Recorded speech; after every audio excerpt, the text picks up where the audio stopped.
Hey everybody, it's Jeff from New York and I'm here in fabulous Las Vegas on the Las Vegas Strip, standing in front of the Bellagio Hotel and Casino, the iconic, classic Bellagio. There's no other way to describe it.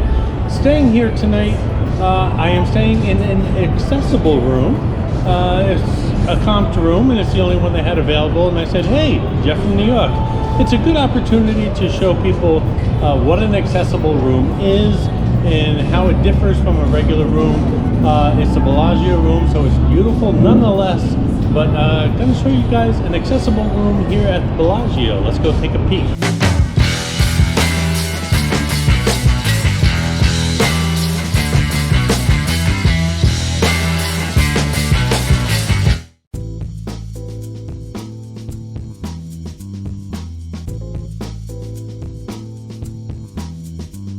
Out of all the hotels and casinos on the Las Vegas Strip, located on the Strip, I think the Bellagio is the furthest pushed back. Sure, you have Aria and Vidara, but they're not really on the Strip. The Bellagio is on the Strip, but man, what a walk this is. And let me tell you something, if you need an accessible room, this might not be the place for you, just for the fact that it's very difficult just getting to the hotel. Of course, if you're being driven here or you're on one of those electric scooters, not a problem at all. The Bellagio, like most hotels, have their accessible rooms on the lowest floors possible, which makes sense because God forbid something happens like a fire or a blackout or something like that. Obviously you can't use the elevators, and well, if you're in need of an accessible room, chances are you're not going to be able to walk downstairs either. So let's just hope nothing happens, but if it does, you're on a lower floor. Whew, this hallway rug is very Van Gogh-ish. Starry, starry night. The main tower of the Bellagio is curved. It hugs that beautiful fountain out front, so obviously the hallway is curved as well. Back in the old days when these room numbers were representative of the floor you were on, I would be on floor 12,063. I don't think I'm that high. These days you can't even go by the elevator buttons either. Now I'm led to believe that I'm on the 12th floor, and that kind of makes sense when I look out the window and see the view, but that still seems rather high for an accessible room. Anyway, let's check this accessible bad boy out, shall we?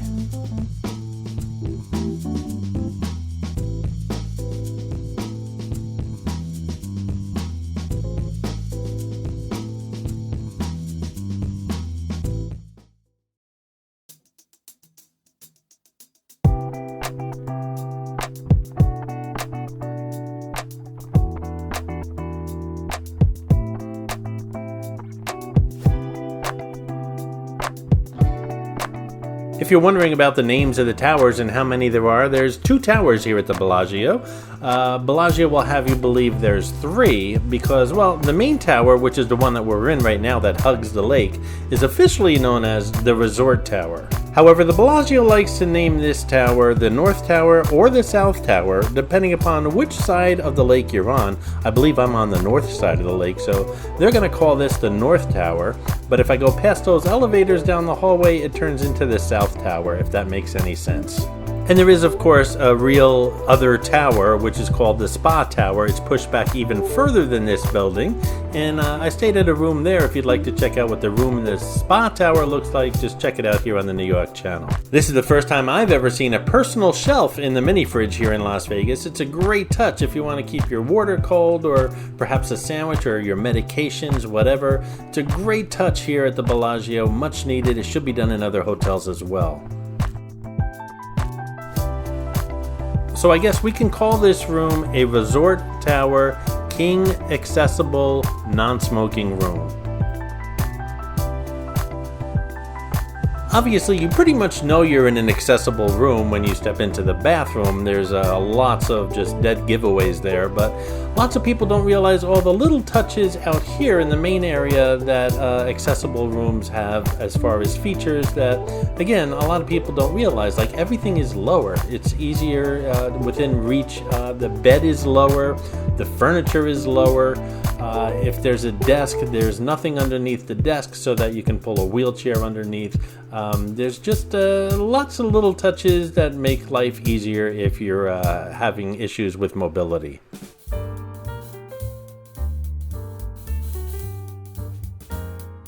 The colors in the room, the fabrics and textures here, as well as the style of the furniture is just screaming European, and I'm pretty sure that's the vibe they're trying to give off here at the Bellagio.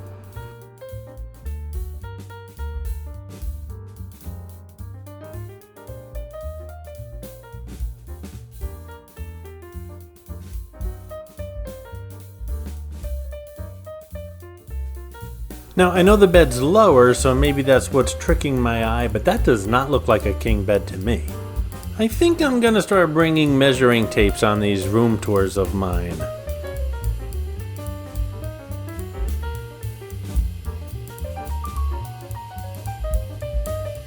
Hey guys, if you're enjoying the videos here on the New York channel, then why not subscribe if you haven't done so already? Just click on that little New York logo in the lower right hand corner of the screen.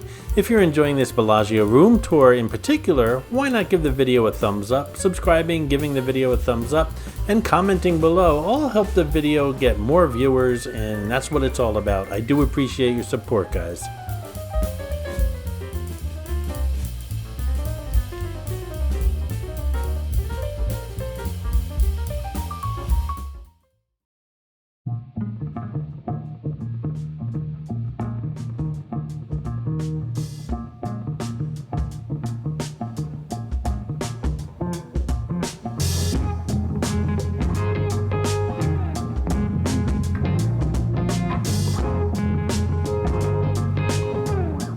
If you're planning a trip to Las Vegas, whether it be a vacation or on business, make sure you check out the Las Vegas playlist here on the New York channel. It's going to help you make your plans with regards to hotels, casinos, room tours such as this one, shopping, restaurants, attractions, you name it. If you need to make plans, this is the place to come. Make sure you check out that Las Vegas playlist here on the New York channel.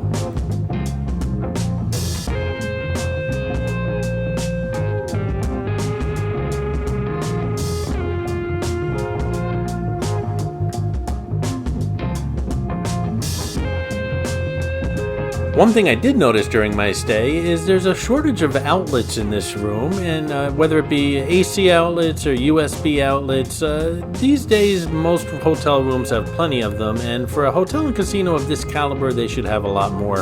As a vlogger, I need to plug a lot of stuff in as far as recharging batteries and working laptops and stuff like that, and I really struggled here during my stay at the Bellagio with regards to outlets.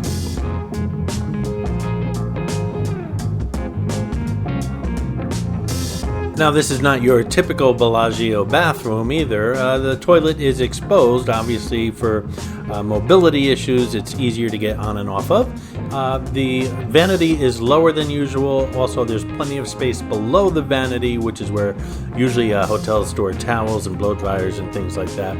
It's left open for wheelchairs and scooters and things like that. And of course, handrails everywhere. Hey, handsome.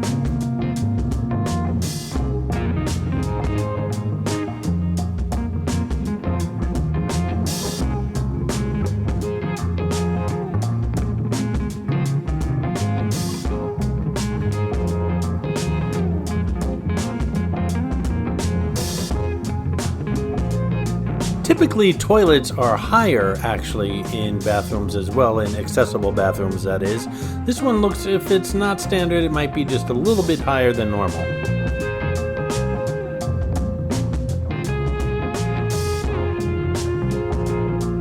The walk-in shower has no saddle or threshold, if you will. You can just walk or roll right in, nothing to step on or over to get into the shower.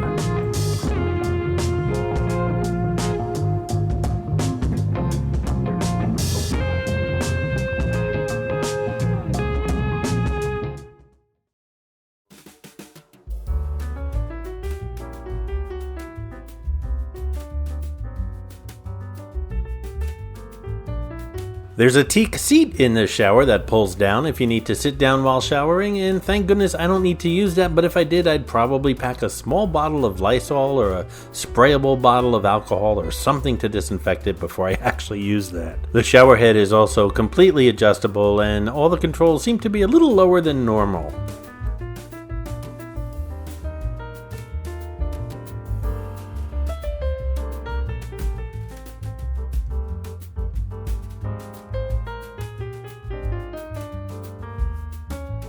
There's also a soaking tub here in the bathroom with grip rails, and I can't imagine anyone with mobility issues getting into a soaking tub, but hey, maybe their partner would enjoy it.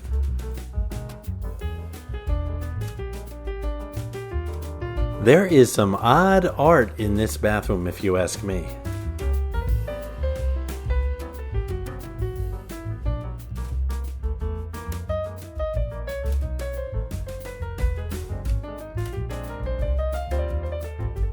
I saw these bath salts and I actually thought about taking them home with me. It's something that I normally don't have at home, but then I thought about TSA and my having to explain what these crystal-like rocks are in this bag, and well, I kind of left them behind.